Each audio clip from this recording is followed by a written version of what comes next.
primero, los que han estado, los que han escuchado la clase anterior, ¿qué dudas han tenido? Porque es diferente hablarlo en persona que con la computadora.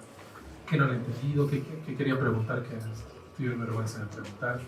O los que no estuvieron y han escuchado la grabación, ¿qué no han entendido de la clase anterior?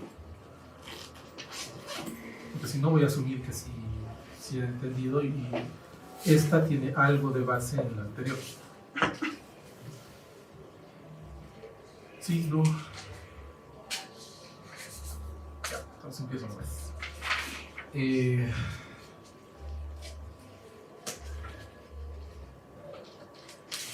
Las partes más conocidas de la reumatología son las RTCs, vasculitis que casi todo el mundo ve, osteoartritis que es artrosis y osteoporosis.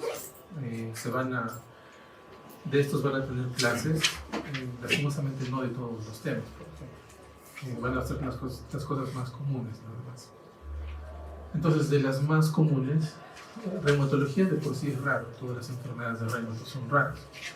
Artritis reumatoide es la más común de todas las RTCs, enfermedades difusas de tejido conectivo.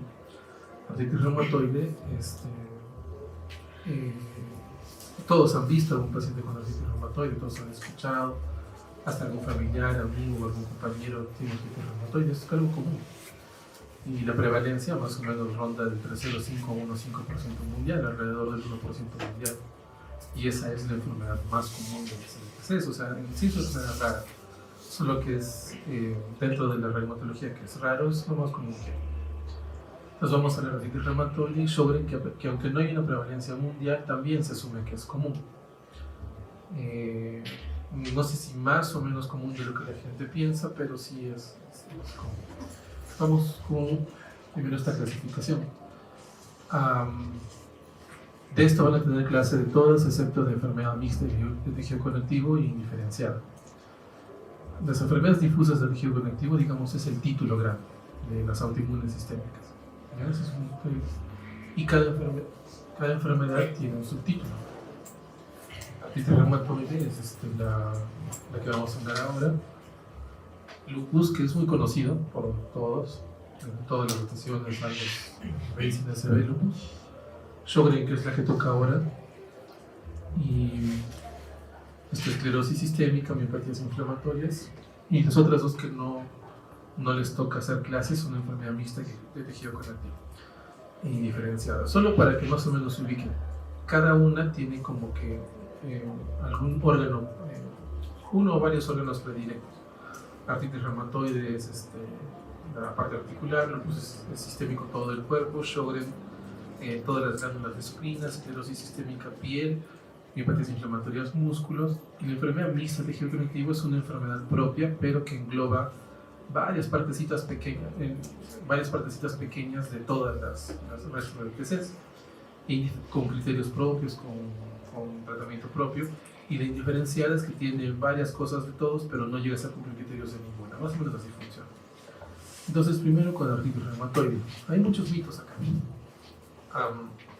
Cuando ustedes cuando yo hice las clases en la universidad o cuando estaba preparándote para el examen de la residencia, siempre hay este cuadrito, ¿no? De cómo es artritis, cómo es artrosis, porque esa es la disyuntiva que siempre hay con los pacientes. El paciente mismo dice, doctor, no tengo artritis, no tengo artrosis, porque esas, digamos, son dos palabritas que les han quedado grabadas a todos los pacientes. Lastimosamente, ninguna de esas cosas de acá me hace diagnóstico de una o de otra, porque el diagnóstico es con el conteo articular. ¿Es bueno saber esto? Sí, ¿no? Es bueno saber que la artritis reumatoide es entre los 20 y 40, o sea, es una edad fértil, y superior a los 40 o 50 es osteoartritis, que es artrosis, ¿no? Es bueno saber que la artritis es una enfermedad de synovial y la artrosis de cartílago, es bueno, pero no me ayuda en el día a día, ¿no? Teniendo el paciente al frente, y tengo un paciente de 40 años, está justo en el límite de uno y empezando el otro, ¿qué tiene? ¿Tiene artritis? ¿Tiene artrosis? No sé. Entonces, casi ninguna de las características que son muy conocidas y pasadas de academia a academia, de libro a libro, son útiles en realidad en el día a día. La intención de estas clases es no bombardearlos de un montón de conocimiento, sino es intentar hacer un resumen comprensible de cómo se enfoca a los pacientes de Raynaud, porque como es una enfermedad rara, los demás médicos no suelen comprenderla bien, y sin comprenderla bien no puedes explicársela a quien no sabe, ¿no? Entonces la intención, por lo menos de las 2 clases que doy yo, 2 o 3, es resumir y hacerlo en palabras comprensibles, obviando muchos datos, para no marearlos y que entiendan lo que uno quiere decir. Entonces, en la clase anterior hablamos del conteo, ¿no? Esto más o menos sería que en el día a día de ustedes, ¿no? En el día a día del consultorio, cuando les toque hacer su serum, cuando estén trabajando en médicos generales o de otra especialidad, o con un amigo familiar. Como les dije, el diagnóstico de nosotros es contando, es forzoso, tienes que saber contar. No hay forma de hacer diagnóstico de casi ninguna enfermedad de sistémica sin saber contar. Entonces, es una habilidad que toma tiempo aprender, toma semanas, meses, años de estar comparándote con otra persona. Es más o menos como se aprende el tacto rectal, ¿no? De urología, o el tacto vaginal y ginecología. Tú haces ese tacto y la persona que te está enseñando te dice: mira, esto se siente así, esto se siente así, esto me va para acá, esto se siente arriba, abajo, y así, esto que eventualmente uno siente, ¿no? Ya sabes calcular el tacto vaginal, el borramiento, el descenso, todo de acuerdo a la medida de tus dedos, como es la pelvis. Y en el rectal lo mismo, ¿no? Ya empiezas a ver, acá está la próstata, es la textura normal de la próstata, si hay masas, tumores duros, blanditos, o la textura usual de la próstata, y así, pues está crecida, está pequeña, está grande, ya. Eso se aprende, digamos, en algunos días o semanas de práctica, ¿no? De que estás haciendo. El conteo toma un poco más de tiempo porque es mucho más pequeño lo que se siente, es mucho más fino. Entonces, ¿qué hacer cuando no se sabe contar? En la clase anterior les puse, ¿no? de las artralgias clínicamente sospechosas. Esto es un algoritmo que pueden usar los médicos de cualquier especialidad para, digamos, tener la sospecha de tener un paciente con artritis reumatoide. La idea siempre es hacer el diagnóstico temprano. Porque yo no quiero hacer, bueno, no es que no quiera. El diagnóstico tardío es un diagnóstico mal hecho, porque no le ofreces la oportunidad al paciente de no tener las deformidades.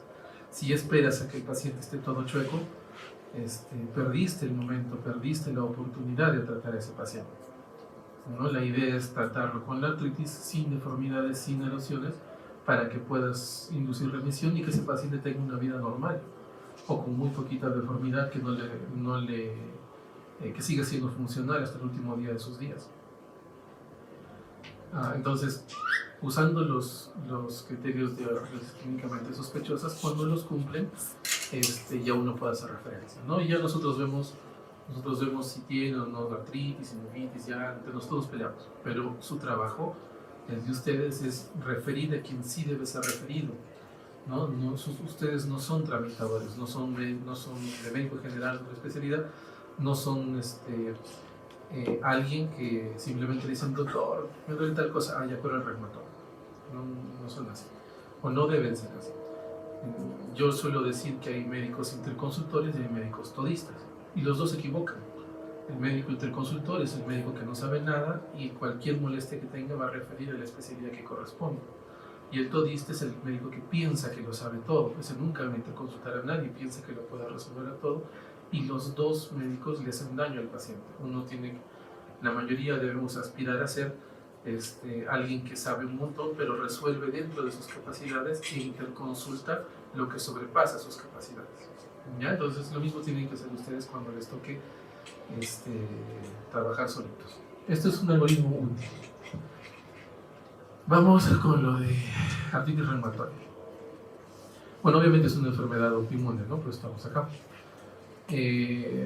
Como les decía, a pesar de que a mí me gusta mucho la fisiopato, y yo pienso que desde la fisiopato es que uno entiende la enfermedad, porque entiendes la fisiopatología de la enfermedad, vas a entender de dónde nace el tratamiento.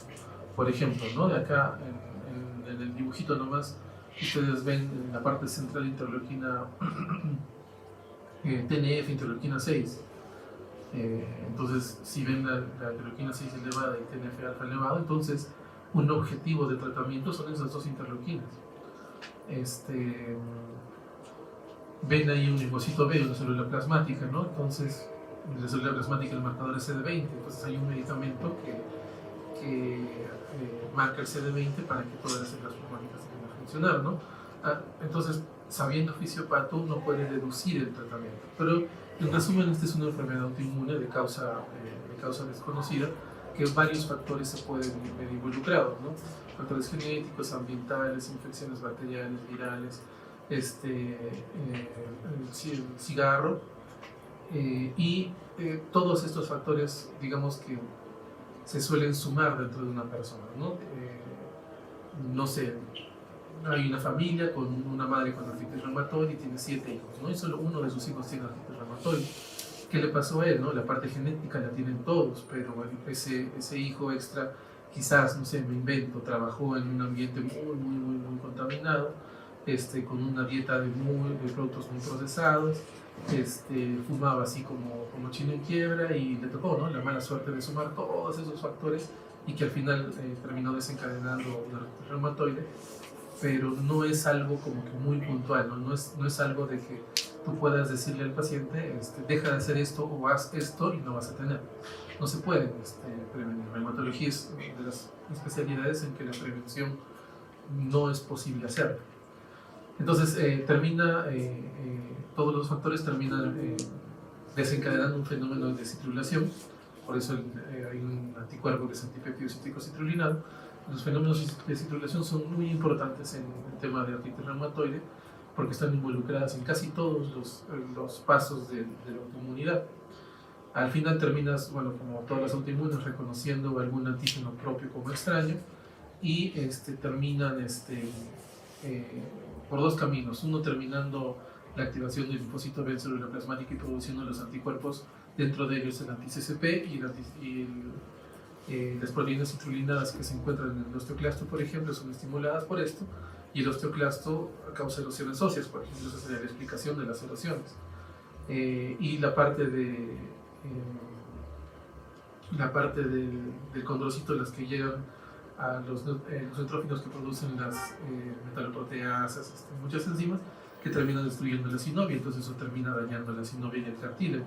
Todo en la fisiopatía tiene una explicación, pero como les decía, no intento yo abrumarlos con todo esto, que es bonito aprenderlo, sería muy bueno que lo aprendan, porque de verdad es bien bonito, pero en el día a día quizás no es muy útil, ¿no? En el paciente, que es lo que les interesa a ustedes probablemente. Entonces, vamos con la clínica de artritis reumatoide. Obviamente es dolor, ¿no? El paciente va a venir a la consulta porque le duele. No hay prevención, ¿no? No hay algo que... suelen aparecer, ¿no? Seguro lo han visto ustedes en la calle, que vienen los jaladores, ¿no?, de los laboratorios. Hazte descarte del reumatismo, sácate el examen para ver si tienes eso. No existe. No hay una manera de descartar. Forzoso tiene que haber dolor, forzoso tiene que haber síntomas, tiene que haber sinovitis al examinar, ¿no? Siempre tiene que haber. No hay artritis reumatoide asintomática o preclínica, eso no existe, ¿no? Simplemente tienes que tener la sinovitis. Y es una artritis erosiva. ¿A qué se refiere erosiva? La artritis hay muchas maneras de clasificarlo, ¿no? La que les he puesto en la vez pasada es un enfoque diagnóstico, de aguda crónica, o si quieren de subaguda, de monoartritis, poliartritis y oligoartritis. Es un enfoque diagnóstico. Un poco de etiología lo puedes clasificar en una artritis erosiva y no erosiva, ¿no? La artritis es la inflamación de la sinovia, pero hay algunas enfermedades que causan sinovitis y con el paso de los años causan erosiones y por consiguiente deformidad, y hay otras enfermedades que causan sinovitis y artritis y con el paso de los años no causan erosiones ni nada de deformidad. Artritis reumatoide es una artritis erosiva, como ven acá en la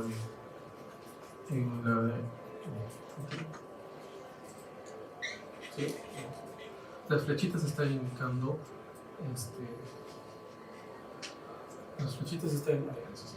están indicando de erosión, ¿no? Aquí suelen ver como borrón.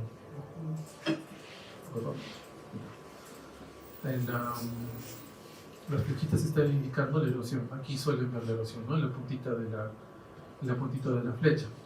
Esa es la erosión del hueso, ¿no? Entonces, por eso es una artritis erosiva. ¿Y cuál es la presentación típica, clásica, que todo el mundo reconocería? Artritis reumatoide es una poliartritis crónica simétrica, ¿no?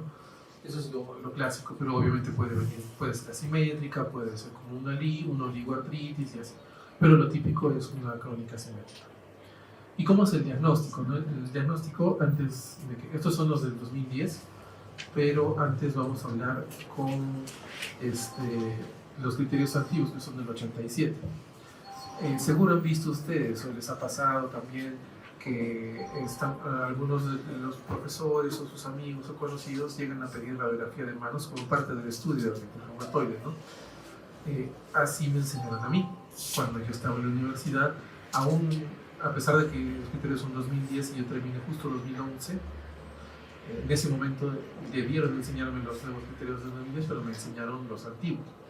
Entonces, en los antiguos, muy aparte del examen físico, los nodos reumatoides y el factor reumatoide hablaban de la radiografía de manos, que tenían que había erosiones o osteopenia articular, ¿no? Esto era, digamos, lo típico de que en ese entonces se pedía, ¿no? La radiografía de manos. Pero en el 2011 cambiaron. En el 2011, con la intención de hacer un diagnóstico temprano, los criterios cambiaron, porque mientras más temprano yo vea el diagnóstico, más temprano empiezo la inmunosupresión, y entonces ese paciente que iba a tener erosiones ya no las va a tener y por consiguiente no se va a deformar. Entonces, con la intención de hacer más temprano el diagnóstico, retiraron la radiografía de manos y también retiraron de parte de los criterios la otra parte, que es los nódulos reumatoideos, que están acá. Los nódulos reumatoideos que están aquí. ¿Por qué? ¿Por qué los retiraron? Porque los nódulos reumatoides aparecen después de muchos años de diagnóstico de la enfermedad. Al igual que las erosiones, pasan muchos años para que erosiones aparezcan en la radiografía. Como a mí me interesa hacer el diagnóstico temprano, en pocas semanas o máximo meses, no me van a servir las radiografías ni ver los nódulos reumatoides para hacer diagnóstico temprano de artritis reumatoide. Entonces, por eso dejaron de pedirse, ya no deben de pedirse. Hay varias razones. En 2016, Euler nos dice a nosotros: por favor, no pidan radiografía de manos, solo retrase el diagnóstico, solo retrase el tratamiento, perdón, porque ya sea para artritis reumatoide u otra artritis u osteoartritis, no nos ayuda la radiografía de manos, no tiene utilidad, salvo una excepción muy puntual en osteoartritis erosiva, que ahí sí quizás ayudaría el diagnóstico, pero después no. Entonces, ¿cómo se hace el diagnóstico de artritis reumatoide? Tiene que haber la afectación articular. ¿A qué se refiere esto? Al conteo. Uno tiene que contar. Tiene sinovitis en una articulación grande, o 2 a 10 grandes, 1 a 3 pequeñas, 4 a 10 pequeñas, más de 10 pequeñas. ¿Por qué tienen más puntaje las pequeñas? Porque la artritis reumatoide típicamente es de muy pequeñas y medianas máximo, ¿no? También afecta a grandes, pero típicamente es de pequeñas, entonces tiene más puntaje la de pequeña. ¿Por qué una articulación grande tiene 0, por ejemplo? En la clase anterior les dije, ¿no? Si piensan en monoartritis aguda, una sola articulación que tiene artritis y es aguda, ¿qué van a pensar en séptica? ¿No? Entonces tiene un 0 puntos acá, ¿no? Porque nadie va hay otras posibilidades de diagnóstico mientras menos articulaciones estén involucradas y mientras más grande sea. Por eso tiene más puntaje las pequeñas. 6 semanas, ¿por qué? Porque hay muchas veces, no sé si a ustedes les habrá tocado algún hermanito conocido o de repente ustedes mismos en la infancia, que han estado con fiebre algunos días, van al médico, no le encuentran el porqué, van a otro médico, todo normal, y de repente pasa 1 o 2 semanas y el chiquito deja de hacer fiebre, y nadie se entera ni por qué, ni qué pasó. También pasa lo mismo acá. Hay un montón de enfermedades que causan artritis, muy parecida al artritis reumatoide, y que solito se autolimitan en unas pocas semanas, 1, 2, 3 semanas. En la clase anterior les puse el ejemplo, ¿no? De la postinfecciosa o una viral por hepatitis C o B, puede causar una poliartritis similar a ARLI, o sea, muy similar a artritis reumatoide, que se autolimita sola. Entonces tiene que haber un puntaje de tiempo para no equivocarte, ¿no? Para no estar diagnosticando artritis reumatoide de cosas que no son artritis reumatoide y solo parecen. Y los títulos de los anticuerpos, el anti-CCP y el factor reumatoide, tienen más puntaje mientras más altos sean, ¿no? Mientras más altos sean, es mucho más probable que sea un verdadero positivo. Y rectas de fase aguda también tienen un puntaje, un poco menor porque hay un montón de causas de elevación de BCG y PCR, ¿no? Las infecciones, neoplasias, otras enfermedades autoinmunes también elevan PCR y la BCG tiene como 40 causas que le elevan, aparte de la artritis reumatoide. Entonces tiene un poco menos puntaje. Y el diagnóstico se hace con un puntaje mayor o igual a 6, como decía. ¿Ya? Ahorita vamos a ver en la última parte, que es algo como que de práctica, vamos a ver cómo es esto. Entonces, estos son los criterios antiguos, estos son los actuales que probablemente van a cambiar. ¿Cómo creo yo que van a cambiar? Esto debe ser en estos años, en estos próximos 5 años, quizás yo me imagino que tiene que cambiar, porque ya tendría, en 5 años tendrían 20 años estos criterios. Debería cambiar en qué? En que además de esto de aquí, tendría que añadirle la imagen de la ecografía o la imagen de la resonancia. ¿Por qué deben añadir, a mi criterio esto? Porque hay muchas veces que pasa que al examinar uno cuenta y no tiene sinovitis, haces la ecografía y no encuentra sinovitis.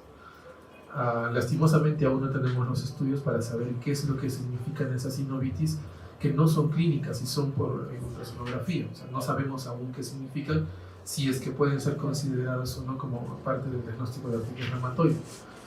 Yo imagino que sí, pero lo mismo valdría para la resonancia, y tendría que haber algún ítem más acá, ¿no? Que tendría un puntaje. Algo así tiene que ser el cambio, porque por lo demás están muy bien los criterios y son muy útiles, tienen varias utilidades. La radiografía de manos, el tratamiento. Entonces, cuando uno le pregunta, cuando ustedes sean internos, cuando sean médicos, van a presentarle al paciente a un colega o a un reumatólogo y les va a decir: doctor, el paciente tiene artritis reumatoide, y yo te voy a preguntar: ¿y qué está recibiendo de tratamiento? Me van a decir: está recibiendo naproxeno. Error. No, los AINES no son tratamientos, son solo sintomáticos. Son nada más que sintomáticos. Les voy a dar eso un tiempo corto para aliviarles el dolor, mientras el tratamiento va a hacer efecto, no alteran el curso de la enfermedad. ¿Qué pasaba? Antes les daban AINES, ¿no? Cuando recién apareció la aspirina, que fue el primer AINE que apareció, fue un boom, porque los pacientes que sufrían con mucho dolor con estas enfermedades les daban y de repente tenían menos dolor. Pero ¿qué pasaba? Esos pacientes se seguían deformando, seguían teniendo las mismas secuelas de la artritis reumatoide. Entonces no sirve como tratamiento. Los corticoides, la misma pregunta, ¿no? ¿Qué está recibiendo su paciente? Está con naproxeno y prednisona, doctor. Porque ese interno quizás no ha preguntado o no ha leído. Entonces, los corticoides tampoco son tratamiento. Son sintomáticos nada más, no alteran el curso de la enfermedad. Tienen la misma respuesta que la anterior, ¿no? Cuando empezaron a aparecer la prednisona u otros corticoides, pasaba lo mismo. Los pacientes les daban corticoides en supresión y el paciente mejoraba un montón. Empezaban a tener los problemas de uso de corticoides a largo plazo, ¿no? El Cushing y demás cosas, y se seguían deformando, ya con mucho menos dolor, pero seguían deformándose, no alteraban el curso de la enfermedad. No se puede inducir en remisión con corticoides. Entonces, como es sintomático y tiene muchos problemas, más problemas que los antiinflamatorios, solo que calman mucho más dolor que los antiinflamatorios, entonces a veces son necesarios. Se tiene que usar el menor tiempo posible, la menor dosis posible, usualmente cursos cortos, ¿no? Pocas semanas, pocos meses, y luego ya los suspendes. ¿Y cuál es la dosis? Preferentemente, si los van a usar,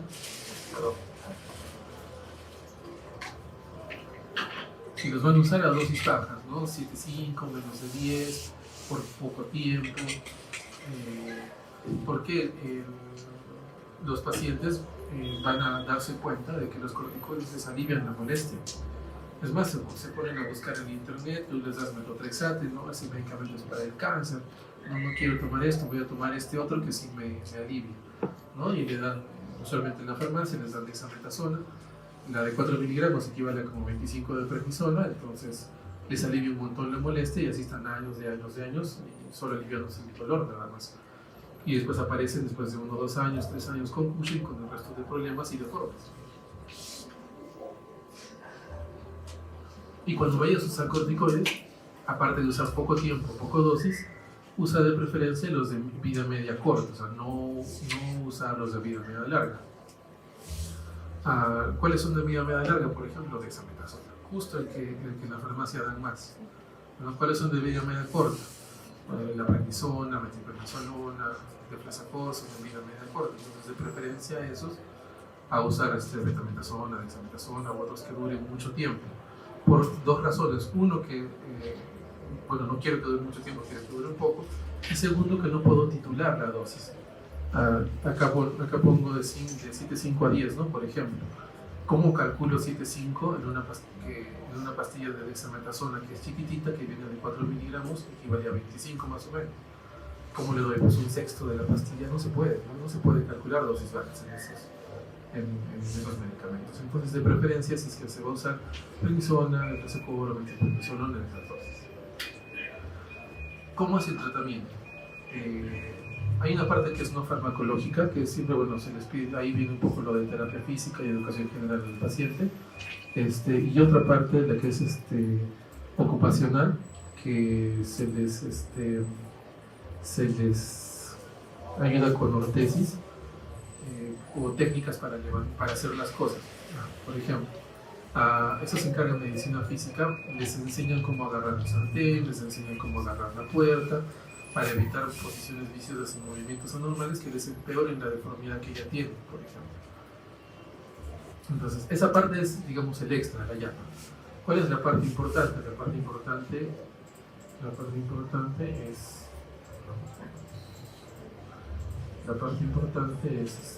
esta, ¿no? La que nos toca lo del tratamiento. Entonces, ¿cómo es el tratamiento? Como dice acá, ¿no? Se usa AINES o corticoides a la menor dosis posible, el menor tiempo posible, porque no es tratamiento. Hay que empezar los DMARDs, las drogas modificadoras de la enfermedad, hay que empezarlas lo más temprano posible. ¿Cuál es el que usualmente se empieza? El más usado es metotrexate. Metotrexate es el medicamento más usado en artritis reumatoide, es la piedra angular de todo el tratamiento. Todos los tratamientos, casi todos los tratamientos juegan alrededor de metotrexate en combinación con ¿no? Dígame, salvo un par de excepciones, casi todos hasta es obligatorio combinarlo con metotrexate. Entonces es la piedra angular del tratamiento. ¿Y cuál es la dosis? La dosis de metotrexate es de 10 a 25 a la semana. Esa es la dosis de metotrexate. Entonces ¿cómo te pide empezar la guía? Te pide empezar la guía en dosis de preferencia no menores a 15. Entonces ya empiezas con 15, o a veces sí hay un poco de miedo, 12,5, pero no empiezas con las dosis más bajas, ¿no? Empiezas con un poquito más de dosis. Vas aumentando en controles de 1 a 3 meses, de preferencia un mes, porque la idea es siempre inducir remisión más rápido. Yo le empiezo una dosis, un medicamento a un paciente, pero ese paciente aún no está en remisión, o sea, está siendo tratado, pero aún no está en remisión. Si, entre comillas, estaría siendo parcialmente tratado. Le aumento la dosis, sigo sin inducir remisión, ese paciente sigue estando parcialmente tratado.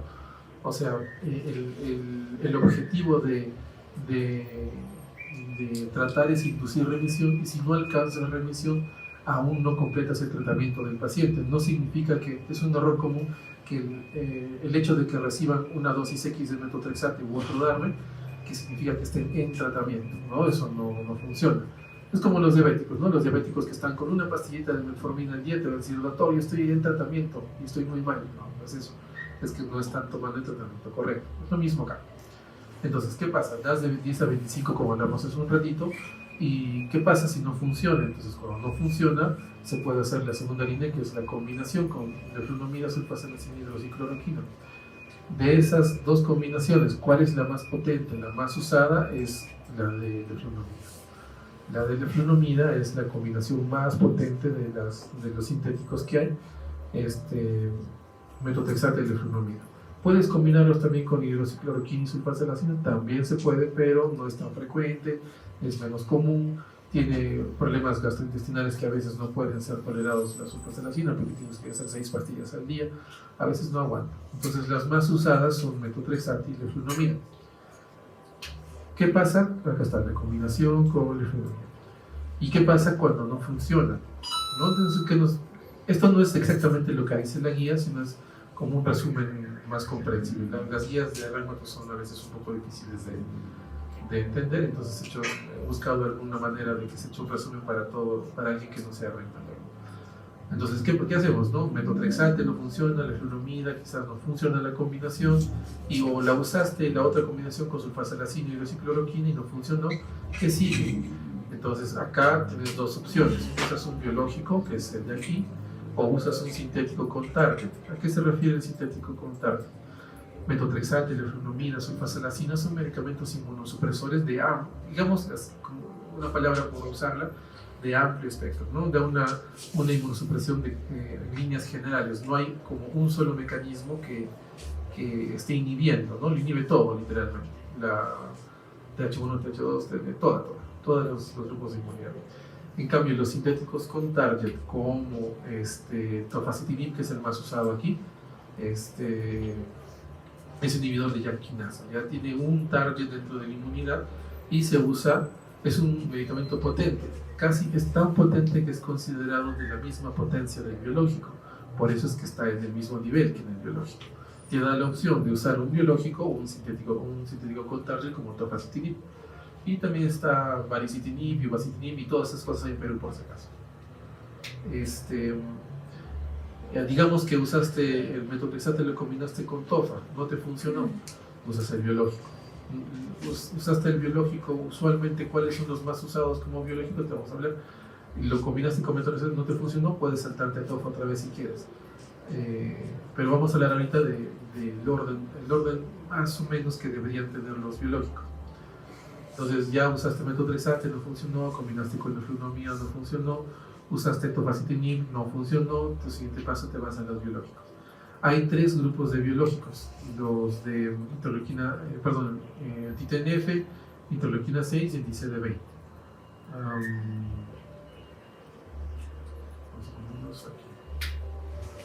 Los anti-TNF son los más usados de todos los biológicos. TNF-alfa, etanercept, adalimumab, infliximab, certolizumab y golimumab.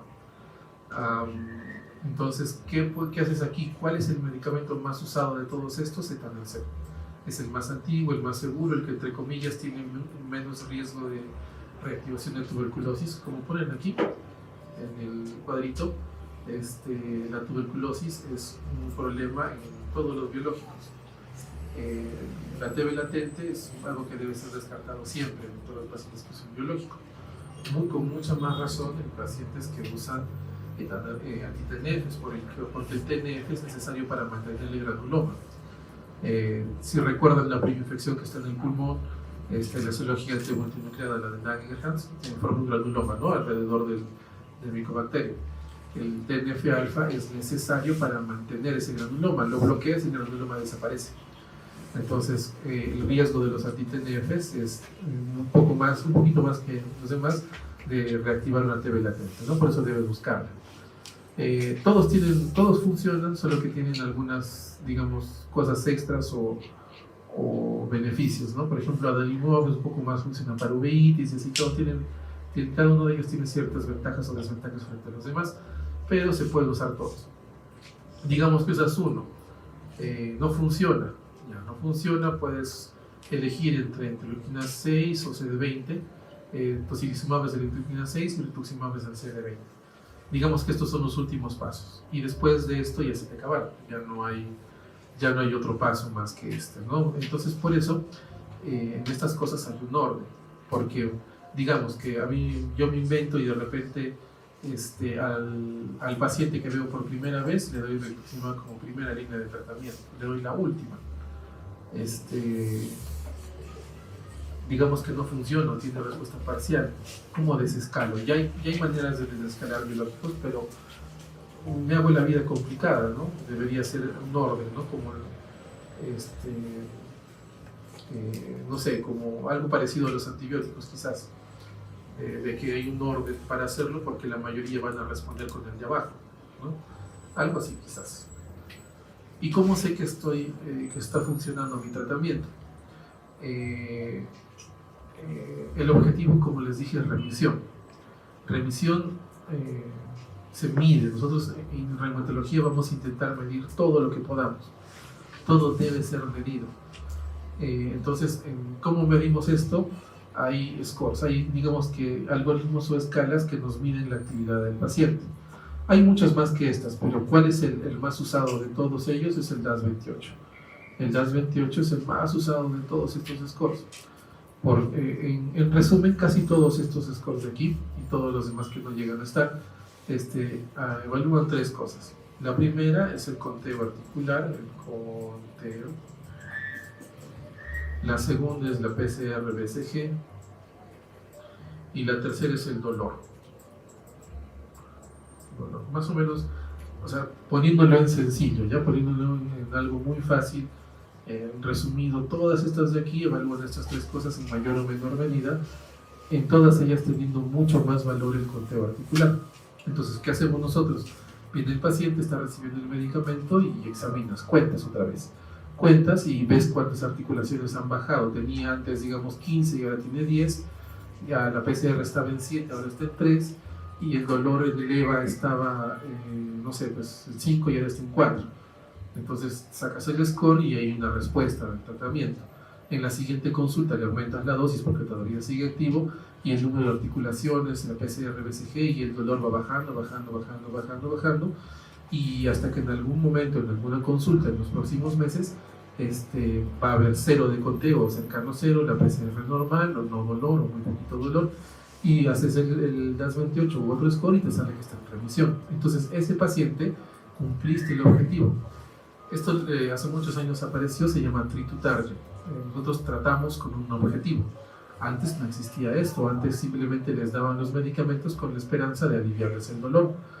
Esto aún sigue pasando algunas veces. Van a encontrar algunos médicos que les dan el medicamento, ¿cómo te sientes? No, ya no me duele nada, entonces te bajo la dosis. Eso no se hace, ¿no? Nosotros nos lo copiamos, bueno, nosotros digo, los reumatólogos nos lo copiamos de los endocrinos y de los cardiólogos. Los endocrinólogos que tratan diabetes tratan con un objetivo, ¿no? Los pacientes, de acuerdo a su edad, comorbilidad y expectativa de vida, tienen un objetivo de glucosa y de hemoglobina glicosilada. Es un paciente que tiene una expectativa de vida corta y ya casi no tiene ese objetivo, ¿no? Simplemente maneja las emergencias. Si es alguien joven, tu objetivo en glucosa y hemoglobina glicosilada va a ser muy abajo. Entonces nosotros igual, tenemos un objetivo al cual llegar. Los endocrinólogos que están tratando diabetes no los ven ustedes retirando medicamentos, ¿verdad? Más bien los ven aumentando, aumentas dosis, aumentas combinaciones, o puedes cambiar un medicamento por otro por algún problema, una comorbilidad que tenga, o porque el otro es más potente como tratamiento, pero nunca retiran. Del colesterol igualito, ¿no? Mejoran, pero nunca lo retiran. Más bien van aumentando, ¿no? El número, la cantidad o la dosis de medicamentos que se usan. Entonces nosotros es lo mismo, aumentamos la medicina hasta que nos hicimos remisión. ¿Qué se hace después? Ese es un problema. Una vez que induces remisión, la guía nos dice, bueno, por lo menos lo mínimo que hay que mantenerlo son 6 meses antes de pensar hacer algo. Probablemente sea más tiempo. Yo imagino que la siguiente actualización van a decir 1 año, 2 años, 3 años, 4 años, 5 años, 6 años. Así como en lupus. En lupus antes decían 2 años de tratamiento, luego 4 y eventualmente en los siguientes años yo me imagino que va a aparecer 8, 16, 32, 64, así hasta que se mantenga el medicamento de por vida. Quizás, imaginándome yo, intentando suponer, quizás después de un tiempo muy largo de estar en remisión, podrías intentar bajar dosis en algo de los medicamentos, sí, quizás. Pero así como la diabetes, el diabético que está controlado, que deja de tomar su metformin o lo que sea que esté tomando, la siguiente comilona lo van a ver en emergencia con 500 de glucosa. Lo mismo pasa acá. El paciente con artritis reumatoide que estaba bien controlado, ya estaba en remisión, dice, no doctor, yo estoy bien, no necesito la medicina. Toman y ya los ves en 2, 3, 4, 5 meses, que es más o menos lo que se demora en desaparecer el efecto, los ves en emergencia, ¿no? Llorando, doctor, me he equivocado, estoy muy mal, y si le tienes que volver a dar la dosis y quizás ese tratamiento que antes le funcionaba ya no le funciona. Entonces, probablemente el tratamiento sea de por vida, solo que aún no tenemos escrito ese concepto, pero lo que yo imagino es que sí va va a cambiar. Entonces, ese sería el pronóstico, ¿no?, de artritis reumatoide. El objetivo es evitar que tener en la otra mano, ¿no?, la de la derecha. Si ya tienes un paciente así, alguien falló, ¿no? Falló el médico, falló el paciente que no cumplió con los medicamentos, pero hubo un error en el tratamiento y el paciente se terminó deformando. También pasa que a veces te toca una artritis muy agresiva y hagas lo que hagas y terminas deformando, pasa, pero no debería ser o sea, eso es la excepción, no es la norma, ¿no? La norma debería ser que debes controlar la enfermedad hasta que tu paciente viva, se muera de otra cosa y trabajando si quieres, ¿no?, con sus manitos, con las muñecas funcionales todavía. ¿Y qué pasa? Si se habrán dado cuenta, el nombre de enfermedades difusas de tejido conectivo se refiere a enfermedades que afectan a todo el cuerpo. Entonces, artritis reumatoide también afecta a todo el cuerpo, solo que no es, digamos, lo común. ¿Qué pasa con manifestaciones extraarticulares de artritis reumatoide? Digamos que es una manera más agresiva de la enfermedad que suele encontrarse en pacientes que no están recibiendo tratamiento inmunosupresor.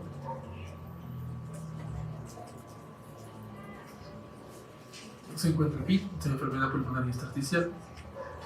Hay vasculitis reumatoide, que es una vasculitis de piel y también afecta el sistema nervioso periférico. En ojos se encuentra uveitis, escleritis o piscleritis. En el corazón suele haber derrame pericárdico y en los nódulos reumatoides se consideran como parte extraarticular. Entonces, cuando aparecen manifestaciones extraarticulares de artritis reumatoide, el pronóstico se ensombrece. ¿Por qué? Porque, digamos que tenga vasculitis, voy a tener que darle un medicamento que me cubra la vasculitis. Y usualmente si es algo muy severo, voy a requerir otros medicamentos aparte del methotrexate. Los antitemíacos no suelen funcionar mucho, entonces se hace un poco más complicado. Si tiene uveitis, tengo que escoger solo los medicamentos que me van a tratar artritis reumatoide y uveitis. Son menos número de medicamentos, no son muchos, se habrán dado cuenta. Son poquitos los medicamentos que tenemos para tratar. Entonces se hace mucho más complicado el tratamiento del paciente y también su pronóstico. Si ya tienen el EPID, eventualmente sin tratamiento el EPID va a progresar y van a terminar falleciendo del EPID, no de la artritis reumatoide. Entonces nunca hay que dejar a un paciente con artritis reumatoide sin tratamiento, porque vamos a tener estas complicaciones más adelante. Sjögren. Sjögren en la clínica obviamente es la sequedad, ¿no? Nosotros decimos síntomas Zika, que son síntomas de ojo seco, boca seca, que son los más conocidos, pero también hay sequedad nasal, también hay sequedad genital. Bueno, a ustedes no les toca, pero van a ver o han visto seguro cuando han hecho ginecología, mujeres postmenopáusicas que tienen sequedad vaginal por la menopausia, ¿no? Entonces esto es algo parecido, pero en personas jóvenes con el Sjögren. Y acá les falta incluso la piel también se seca. Entonces nosotros decimos síntomas Zika cuando hay sequedad, ¿no?, lo que estamos poniendo acá, y el nombre correcto para ojo seco sería xeroftalmia, para boca seca xeroftomía y así. Entonces la clínica típica de un Sjögren te van a venir con sequedad, ¿no?, y a veces o no con artralgia. O sea, no artritis, haces el conteo y encuentras que no tienes artritis, tienes artralgia. Eso es lo típico. También pueden tener artritis, ahorita vamos a hablar de eso. Pero lo típico es alguien que tiene ojo seco, boca seca, dolores articulares, quizás sequedad vaginal, de piel y nariz también. Pero antes de que pase la siguiente diapositiva, ¿alguien se sabe alguna otra causa de ojo seco, boca seca que no sea Sjögren? Que la hayan estudiado en alguna clase, años pasados, que se acuerden. ¿Se saben? Medicación. ¿Cuáles medicamentos? ¿Te acuerdas? Ya los de vitamina A, ¿verdad? Todos los que te dan sobre dos, bueno, no sé, ya está. ¿Qué más? Antihistamínicos. Antihistamínicos, ¿qué más?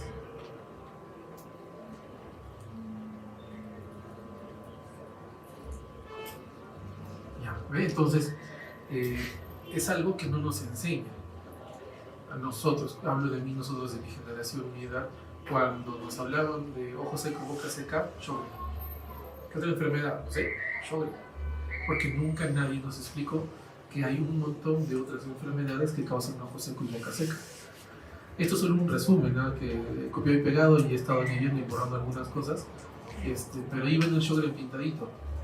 y todo el resto son otras causas de Joseco y boca seca. Entonces, seguro no sabían que hepatitis C y HIV eran Joseco y boca seca, por ejemplo. Los posoperados de corrección de miopía tienen ojo seco. Los que han recibido radioterapia por cáncer o han recibido quimioterapia también pueden tener ojo seco y boca seca. Incluso los adultos mayores, solo el hecho de ser adulto mayor, solo por ser adulto mayor sin tener ninguna enfermedad, tienes la atrofia de las glándulas y se seca. Tienes ojo seco y boca seca. Entonces, Sjögren no es una enfermedad, o sea, el síntoma es común, pero no es la única enfermedad que debes pensar. Entonces yo a todos les sugiero, acá ven medicamentos, ¿no? Antihistamínicos, diuréticos, beta-bloqueantes, anticolinérgicos, benzodiazepinas, antidepresivos, relajantes musculares. Hay un montón de medicamentos que causan ojo seco y boca seca. Entonces a todos yo les pido, cuando tengan algún paciente con Sjögren, por favor busquen razonablemente otras causas de ojo seco y boca seca, busquen otras causas razonablemente antes de pensar en Sjögren, ¿no? Porque una vez que llegan conmigo yo ya estoy forzado a buscar Sjögren, ¿no? Yo soy reumatólogo y no me dedico al resto de cosas que causan estos problemas, entonces yo solo voy a buscar el Sjögren nomás. Entonces el trabajo de ustedes, o de medicina interna, general o alguien así, es de buscar otras causas de estos síntomas que son muy comunes. Y también el Sjögren es sistémico, ¿no? También afecta a todo el cuerpo, por eso se ve que también causa artritis. La artritis es una artritis no erosiva generalmente. Les dije al inicio, ¿no? La artritis erosiva, como artritis reumatoide, causa erosiones y por consiguiente deformidad. Entonces, Sjögren, ¿no? Sjögren causa artritis y está muchos años sin tratamiento y no lo ves deforme. Obviamente tiene los problemas de dolor y otras cosas más, pero no ves deformidades, a pesar de que está mal. Entonces, para hacer el diagnóstico de la parte articular de Sjögren tienes que contar, al igual que el artritis reumatoide. Para la parte de PIC, que hablamos en la parte de AR extraarticular, entonces tienen que saberse patrones tomográficos. Esto es un poco, se ayuda un poco de pandemia, pero ustedes por lo menos tienen que aprenderse los patrones tomográficos más comunes. Porque si no saben qué patrón en tomografía tiene el paciente, no van a saber qué tratamiento necesita. Porque acá hay varios patrones tomográficos en Sjögren y tienen tratamientos diferentes.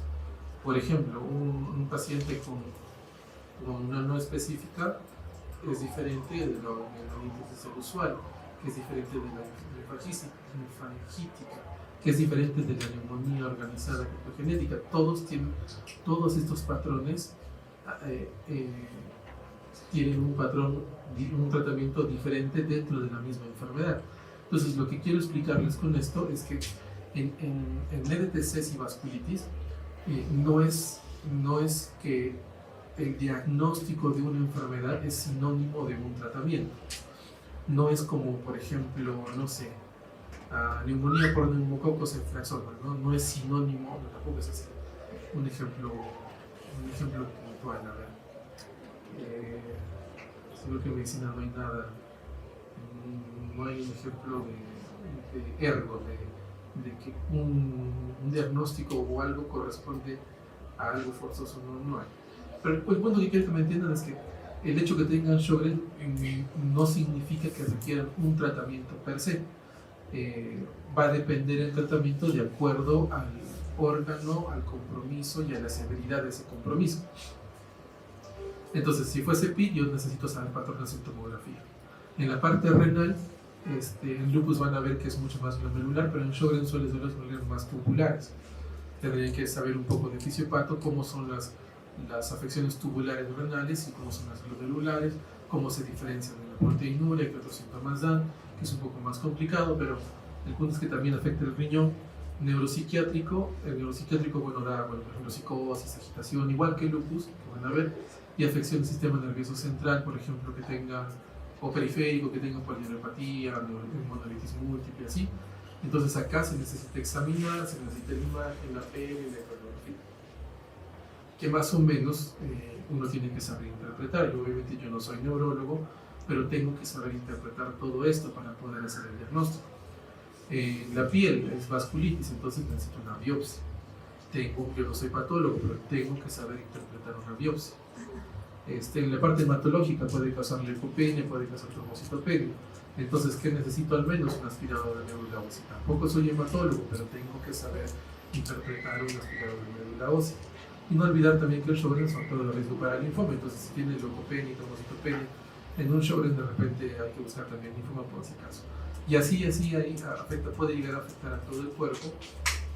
Entonces, tienes que buscar la afección. Si no, no haces el diagnóstico. ¿Y cómo se hace el diagnóstico? También tiene criterios. RAW y LAB son los anticuerpos que se usan para Sjögren. El score de definición ocular, que es algo que hacen los oftalmólogos, que no sé por qué no lo hacen. El shimmer, que es un papelito que se coloca para ver cuánto moja el papel, que tampoco lo hacen los oftalmólogos. Y el flujo salival sin estimulación, que es medir cuánta saliva sale.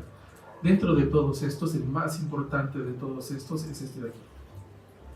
El más importante es la biopsia. Tiene que haber ciadolitis linfocítica focal, y el focus score es un score que se hace de acuerdo al número de linfocitos que están cercanos a las glándulas. Digamos que es la densidad de linfocitos que están ahí, y eso te da un score, y tiene que ser un score mayor o igual a 1. Entonces, estas cosas es lo más importante, seguido con los anticuerpos, porque aún no existe el concepto de Sjögren's cero negativo, pero deberían haber los anticuerpos, y estos sí deberíamos conseguirlos, pero lastimosamente eso depende de los oftalmólogos, no depende mucho de nosotros, pero sí sería bueno que lo tengamos. Entonces, estas cosas que tienen más puntajes son las cosas más importantes para el diagnóstico de Sjögren. ¿Qué se biopsia? Hay dos sitios para biopsiar. Uno es glándula salival menor, que se refiere a las glándulas que están dentro de la boca. Entonces, usualmente se biopsia en la parte del interior, interior del labio. Y lo otro que es para biopsiar es parótida. La parótida de acá, que se suele biopsiar la menor. Ya muy pocas veces se biopsia de parótidas, porque está el facial, ¿no? Si recuerdan su anatomía, el facial está caminando, todo el trayecto del nervio facial está entre la parótida. Entonces, en una biopsia de parótida puedes involuntariamente lesionar el facial, y bueno, con las consecuencias que eso tiene, ¿no? Entonces, casi siempre se hace la biopsia de glándula salival menor, que es de la parte que queda dentro del labio, ¿no? Es mucho más sencillo, menos riesgos. Obviamente les duele, pero no tienes ninguna estructura que dañar, ¿no? Y Sjögren tiene criterio de inclusión, tiene que tener el ojo seco y boca seca, ¿no? Y de exclusión tiene que tener, no puede haber recibido radiación en cabeza y cuello, porque digamos que haya tenido, no sé, me invento, un melanoma, un cáncer de piel no melanoma. Entonces, en algunos casos usan radiación en la cara, y después tienen ojo seco y boca seca. Entonces, esos pacientes es imposible que tengan Sjögren. Es un criterio de exclusión. Hepatitis C y HIV lo mismo. Si tienen hepatitis C y HIV, no pueden tener Sjögren por definición. Aunque hay algunos reportes de casos, por ejemplo, en HIV por un síndrome propio de... No, hepatitis C, un síndrome propio de estos que simula Sjögren, pero es variables. Sarcoidosis, amiloidosis, la enfermedad de injerto contra hueso y 4 son criterios de exclusión de Sjögren. O sea, basta que tengan alguna de estas cosas para que el diagnóstico de Sjögren sea imposible. Y el diagnóstico se hace con mayor a 4, ¿no? Más de 4 es puntaje. ¿Cuál es el tratamiento? Entonces tenemos que dividir el tratamiento de síntomas ICA del tratamiento sistémico. En el ojo seco, lo primero que hay que entender es que no se da tratamiento inmunosupresor. Como artritis reumatoide, ¿no? Metotrexate, leflunomida, esas cosas son inmunosupresores. Ningún tratamiento inmunosupresor va a aumentar la cantidad de lágrimas o saliva. Entonces no hay que, es el ejemplo que les decía, ¿no? El hecho que tengan en artritis reumatoide casi es sinónimo de tener que usar metotrexate o inmunosupresión, casi es sinónimo. Acá no. Acá que tengan Sjögren no necesariamente significa que vayan a necesitar tratamiento inmunosupresor.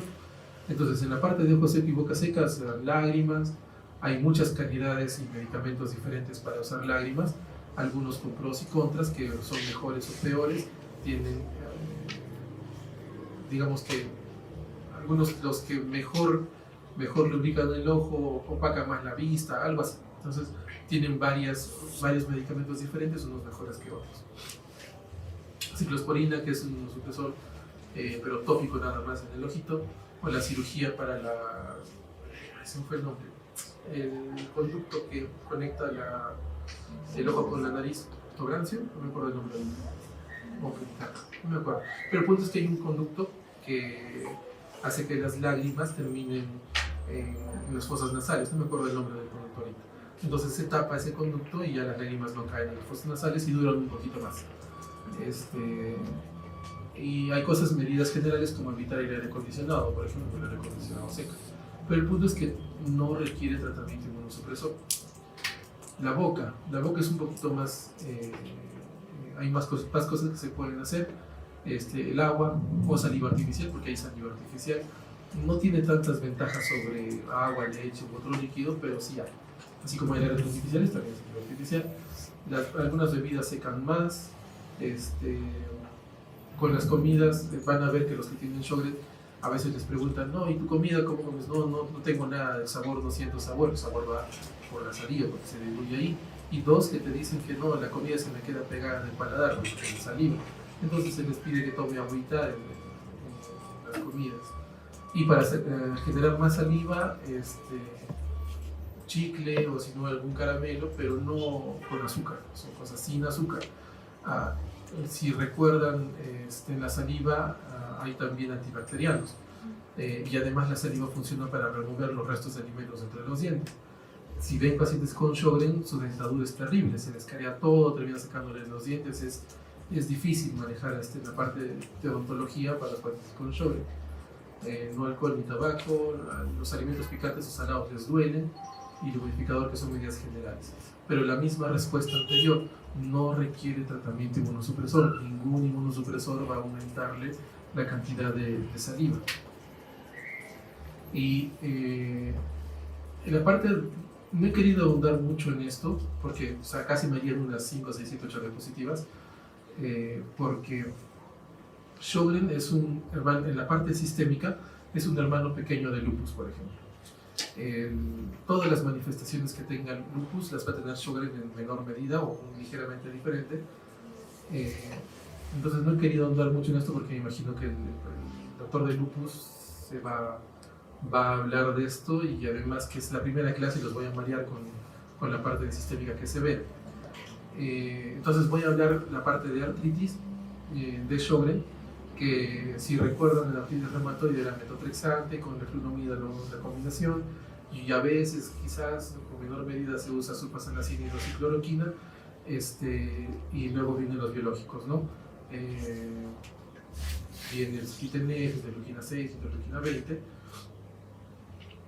Aquí no, aquí se van a dar cuenta de que nosotros en reumato, en lupus, vasculitis, fibrosis inflamatorias, siempre hablamos de los mismos medicamentos. Son 5, 6, 7, 8, 9 medicamentos que tratan casi todas las manifestaciones de la enfermedad, solo que van a ver que los usamos en un orden diferente.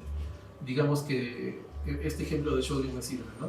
En artritis reumatoide el medicamento de elección en primera línea era metotrexate. Acá no, acá la artritis de Sjögren es hidroxicloroquina. En artritis reumatoide hidroxicloroquina era si es que la tercera opción, con mucha suerte. Si es que se usaba, no se usa. Y acá metotrexate es la primera, acá metotrexate es segunda cuando no funciona hidroxicloroquina. Acá quizás, cuando no funciona, quizás se usa leflunomida, pero no va a sulfasalazina. No se usan anti-TNFs, no se usa interleuquina 6. Por fisiopato sí serviría quizás rituximab o belimumab, que es otro biológico, pero por eso no los quiero marear como les dije. Entonces, la parte de artritis se usa hidroxicloroquina, metotrexate y ya quizás leflunomida. Generalmente, como les decía, como esto no es muy agresivo, no son tantos estudios ni medicamentos que se han probado en esto. Y las manifestaciones severas. ¿A qué se refiere con severo? Todo órgano con el que no puedas vivir es severo. Cerebro no puedes vivir, páncreas no puedes vivir, riñón, corazón, digamos que una trombocitopenia severa con plaquetas menores a 50.000 que te mueres de sangrado, o sea, por respirar, o menor a 20.000 que te mueres de sangrado, un sangrado espontáneo y puedes fallecer, es severo. las vasculitis también suelen ser severas. Entonces, todas las manifestaciones autoinmunes que engloben órganos importantes son manifestaciones severas de la enfermedad. Acá, como les dije, cada una de estas, así como en el ejemplo que les puse en los patrones de tomografía, cada órgano tiene una manera diferente de ser afectado. ¿Cómo les puedo poner un ejemplo acá? El ejemplo para entender esto es lupus, que bueno, no me toca mucho, pero nefritis lúpica en la biopsia tiene 6 tipos, ¿no? Y cada tipo tiene un tratamiento diferente. Y así es, todos los órganos tienen formas diferentes de ser afectados y severidades diferentes. Entonces, cada una de esas tiene un tratamiento diferente. Es lo complicado que es de reumato, ¿no? Un solo órgano se parte en 5, que son las manifestaciones de eso, y ese 5 se vuelve a abrir en un 2 o 3, que, o sea, digamos, no sé, un solo órgano aquí se abre en 5 manifestaciones diferentes de ese mismo órgano, y esas manifestaciones se abren en 2 o 3 severidades diferentes cada una, y al final un solo órgano termina siendo 15 tratamientos diferentes, que van a ver los mismos medicamentos en esos 15, pero en un orden diferente. En primera línea es uno en esta manifestación, en segunda línea es otro, y así. Es lo que es un poco complicado de entender los tratamientos de reumato, por eso es que no he querido tocar mucho esto, porque si no se marea. Pero el punto es que las manifestaciones severas de Sjögren suelen requerir miclofenolato, suelen requerir ciclofosfamida o suelen requerir rituximab con dosis mucho más altas de corticoides, no como la artritis reumatoide, que usas un poquito y luego desaparece, que requiere un poco más cuando es severo. Y el objetivo también depende del órgano afectado, pero siempre se busca la remisión. Digamos que tengo, no sé, me invento, está convulsionando el paciente, es un neurosjögren. Entonces yo le voy a dar dosis muy altas de corticoides con ciclofosfamida, y que mi objetivo es que la convulsión, o sea, a largo o mediano plazo, corto o mediano plazo, es que el paciente no vuelva a convulsionar y que no requiera los anticonvulsivantes para mantenerse sin convulsiones. Algo así. O que si tiene proteinuria por la parte renal, la proteinuria vuelva a bajar por debajo, o sea, baje por debajo de cierto límite que yo considere objetivo de tratamiento. Algo así funciona. Todos los órganos tienen un objetivo al cual tratar. Y el pronóstico en Sjögren la mayoría de veces es leve y autolimitado. O sea, la gran mayoría de Sjögrens solo tienen ojo seco y boca seca, nada más. Y de repente artralgias, como les dije al inicio. Y algunas veces es sistémico y severo, pero también depende del órgano, ¿no? Es diferente que tengas polineuropatía, que, bueno, vas a tener las dificultades para moverte, trasladarte, caminar, a que, no sé, pues tengas un estatus convulsivo por Sjögren y quizás mueras, ¿no? Es diferente tener depende de la severidad y el órgano. Y eso es gracias a la parte de teoría. Ahora vamos un poquito para más o menos intentar ubicarlos a ustedes. Esto es más o menos como piensan los oftalmólogos. ¿Qué es lo que me interesa hablar de aquí? Es que el ojo seco tiene causas diferentes. Tiene 2 causas diferentes. Una es evaporativa y otra es deficiencia acuosa. ¿A qué se refiere esto? La deficiencia acuosa es un problema de ojo seco por poca cantidad de lágrimas, o sea, en volumen sale en menor volumen, o sea, poquito, no sé, me invento, de lo que yo no sé cuánto producimos de lágrimas, ya me estoy inventando, digamos que normalmente se produce, no sé, 5 mililitros de lágrimas diarias.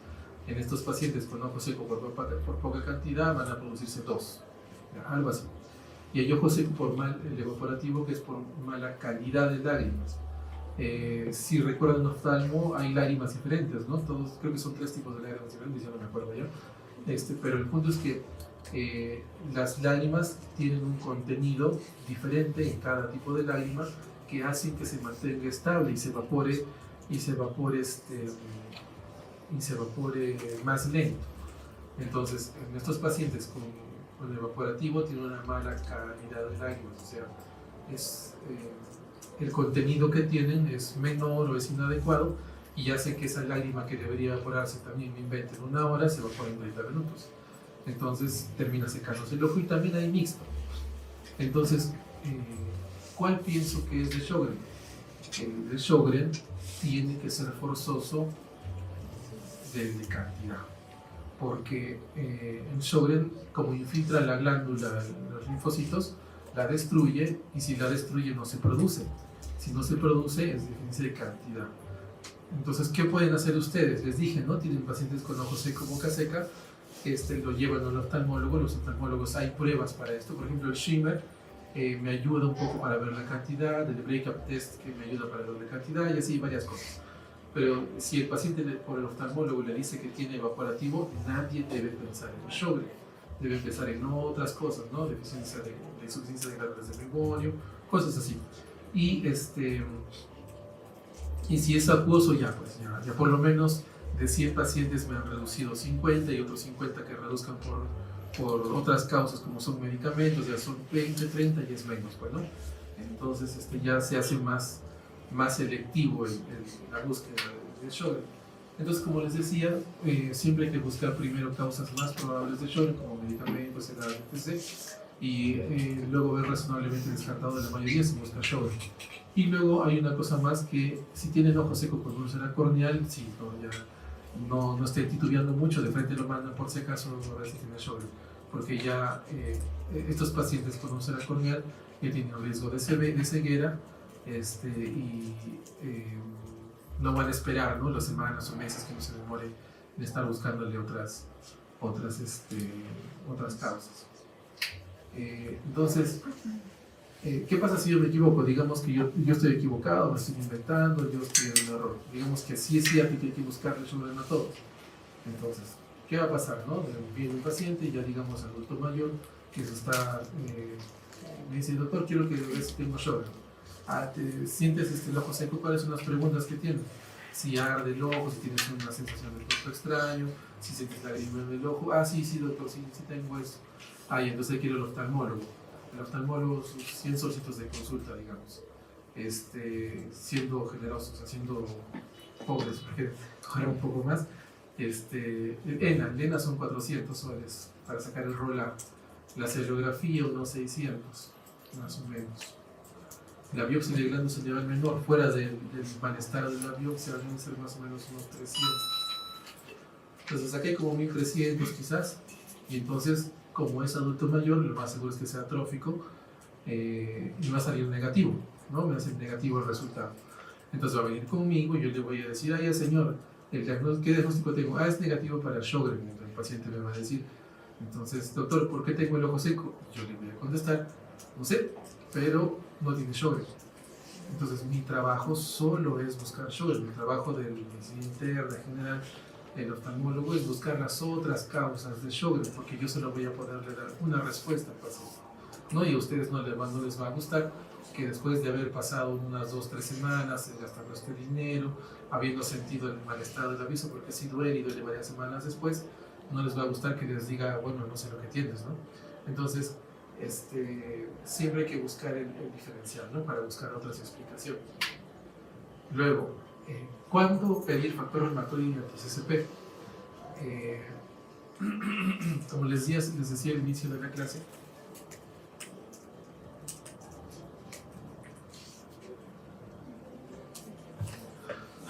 no existe el descarte, no hay que pedir exámenes antes de. Los exámenes de tamizaje, los de screening, que son como el colesterol, como la glucosa, el hemograma, la medida de presión, que se usa como chequeo general, no existe en reumato, no hay, salvo en osteoporosis y el ácido úrico, que es de gota, que es después de los 40. Todo el resto de enfermedades, la osteoporosis después de los 50. Todas las demás enfermedades en reumato no tienen prevención, entonces solo deben pedirse bajo ciertos contextos nada más. Entonces, como estamos hablando de artritis reumatoide, vamos a ver cuándo pedir factor reumatoide y anti-CCP. Entonces, aquí me va a servir un ejemplo para hacerles entender que el mismo examen significa cosas diferentes en pacientes diferentes. Entonces, aquí tenemos un ejemplo de 2 personas, ¿no? Una abuelita que está enferma, con fiebre, con síntomas urinarios, Y este señor que está tranquilo, jugando, feliz, y en ambos le pedimos un cultivo, y en los dos nos sale positivo. Es un solo examen, una sola respuesta. ¿Qué significa en la bolita? En esa bolita significa que tiene una ITU. Si está con fiebre, una ITU alta, ¿no? Probablemente. Y en esa paciente va a requerir antibióticos, ¿no? De hecho, esa señora va a requerir antibióticos. En el otro señor, ¿cuál va a ser el diagnóstico? No va a ser una ITU, va a ser una bacteriuria sintomática. Y la bacteriuria sintomática no se trata porque ese señor obviamente no está embarazado. Si es que le fuesen a hacer algún procedimiento urológico, le darían los antibióticos, ¿no? Pero si no, no. Entonces, el mismo examen significa cosas diferentes en pacientes diferentes. Lo mismo pasa con el factor reumatoide, anti-CCP, ANA, ENA, ANCA, todos los exámenes de reumatología. Significan cosas diferentes en pacientes diferentes. El mismo examen, el mismo resultado. Entonces, ¿qué pasa con el factor reumatoide? El factor reumatoide es un examen relativamente con buena sensibilidad, pero con relativamente mala especificidad. Hay muchas otras causas de factor reumatoide positivo. O sea, se encuentra en personas sanas el factor reumatoide entre el 5 al 20% de personas sanas. O sea, sus vecinos agarran 100 de sus vecinos, 5 al 20% de sus vecinos, 5 a 20 de sus vecinos van a tener factor reumatoide positivo sin tener ninguna enfermedad. E incluso si digamos escogen un poquito más su población y escogen adultos mayores o pacientes críticamente enfermos, van a tener hasta un 30% de factor reumatoide positivo. Entonces, no es un examen muy específico que digamos. Estamos hablando de sanos. Ahora hablemos de otras enfermedades. Artritis reumatoide sí, pero la psoriática reactiva, lupus, enfermedad mixta, vasculitis, miopatías inflamatorias, infecciones virales, hepatitis, VIH, herpes, tuberculosis, otras enfermedades autoinmunes como cirrosis biliar primaria o neoplasias, tienen factor reumatoide en no poco porcentaje. Si ven acá, casi todas superan el 10-15%. Y en otras enfermedades autoinmunes, por ejemplo, en la mixta, la mitad de mixtas tienen factor reumatoide positivo, ¿no? Y vasculitis, que dirán, bueno, vasculitis no tiene nada que ver con factor reumatoide, es alrededor del 15-20% de vasculitis pueden tener factor reumatoide positivo sin que esto signifique nada. El anti-CCP es mucho más específico para artritis reumatoide, o sea, tiene menos causas que le den positivo sin ser artritis reumatoide. También se encuentran sanos, alrededor del 5%. Y las enfermedades son poquitas, ¿no? Usualmente se encuentra en lupus, esclerosis sistémica, artropatía psoriásica, pero así muy bajo porcentaje, ¿no? No es como el factor reumatoide, que se encuentra en un montón de enfermedades. Entonces, ¿en quién pedimos? ¿No? Digamos que yo también, hagamos el ejercicio que yo me estoy equivocando, ¿no? Yo digo que no debe pedirse a todos, pero digamos que yo me he equivocado y el jalador tenía razón y que hay que pedirle a todos los pacientes de factor reumatoide para ver qué les sale. O el anti-CCP, la misma idea. Entonces hacemos el ejemplo con los criterios que hablamos hace un momento. Al pedir el examen de screening, lo va a hacer una persona que no sabe contar o probablemente sea un asintomático en el que el conteo articular sea cero, no tenga ninguna articulación con sinovitis. En cualquiera de los dos casos el puntaje va a ser cero. Ya, digamos que me invento y voy a darle 6 semanas de una enfermedad que no siente. Voy a darle el mayor puntaje del anti-CCP y el factor reumatoide que salieron positivos. Me invento, le salen 1000 cada uno, 500 cada uno, el valor que ustedes quieran. Porque este valor es veces el valor normal, ¿no? El valor normal, digamos, es 14 por 3 veces el valor normal, 3, 4, 12, hacen 42. Entonces tienen más de 42 y ya tiene que ser 3 de puntaje. Y me invento también una PCR que significa que están elevadas, se doy el mayor puntaje que es 1. 1 más 3 más 1 son 5 y el diagnóstico es con 6. Entonces no es posible hacer diagnóstico de artritis reumatoide sin contar o en pacientes asintomáticos, ¿no? A menos que se cambien los criterios brutalmente para la siguiente vez que lo hagan, no hay forma de hacer diagnóstico de artritis reumatoide preclínica, ni de prevención, ni nada todavía. Y vamos al ejercicio contrario. Obviemos ahora el laboratorio. Vamos a ponerle 0 puntos al laboratorio y vamos a darle el máximo puntaje. Es un paciente con un montón de sinovitis, no está terrible el paciente, y tiene 2 meses de tiempo de enfermedad, 6 semanas, 5 más 1, 6. Entonces sí cumpliría el puntaje para artritis reumatoide. Solo que probablemente en este ejercicio, digamos, en este ejemplo, le esté haciendo mal el diagnóstico a bastantes pacientes que tengan otras artritis. Por ejemplo, ¿no? Que sea una espondiloartritis con un predominio axial, periférico, perdón, o sea, que tenga más artritis de muñecas, manos, codos, dedos, y esté equivocándome en el diagnóstico, pero no me equivocaría en el tratamiento, porque igual le voy a dar metotrexate, que también se usa en espondiloartritis. O sea, no es, digamos, lo que se suele hacer, ignorar el laboratorio, o sea, no pedirlo, pero me sirve de ejemplo para ustedes hacerles entender de que el diagnóstico de nosotros está aquí. Está aquí en el examen físico, es contándolo cómo se hace el diagnóstico. Entonces, no solo solicitar cuando tienen sinovitis. Solo cuando tienen sinovitis deben solicitar sus exámenes, porque sin sinovitis no se puede interpretar, no hay una interpretación del positivo o negativo en pacientes sin sinovitis. Entonces no hay descarte, no hay que pedir por si acaso. Y lo otro que hay que ver es que no deben usarse para evaluar la actividad de la enfermedad. O sea, no hay que repetir el examen tampoco. Te sale positivo el factor reumatoide, va a seguir siendo positivo toda la vida. Te sale antes en 60 y luego está en 500, no significa nada. No significa que la enfermedad esté peor o mejor.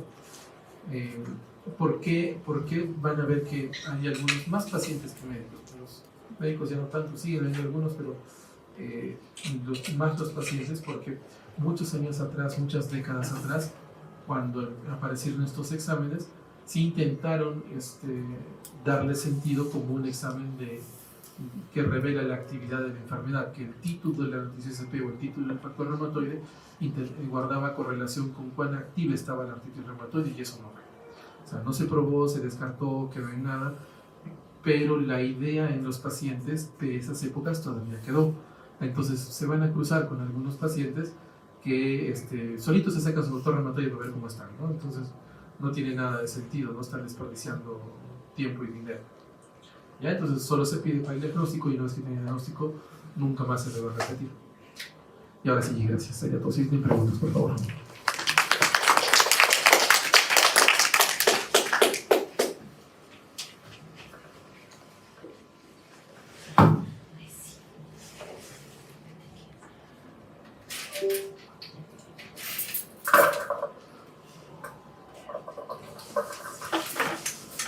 ¿Sí lo saben todo? Ya. Ya, entonces, gracias.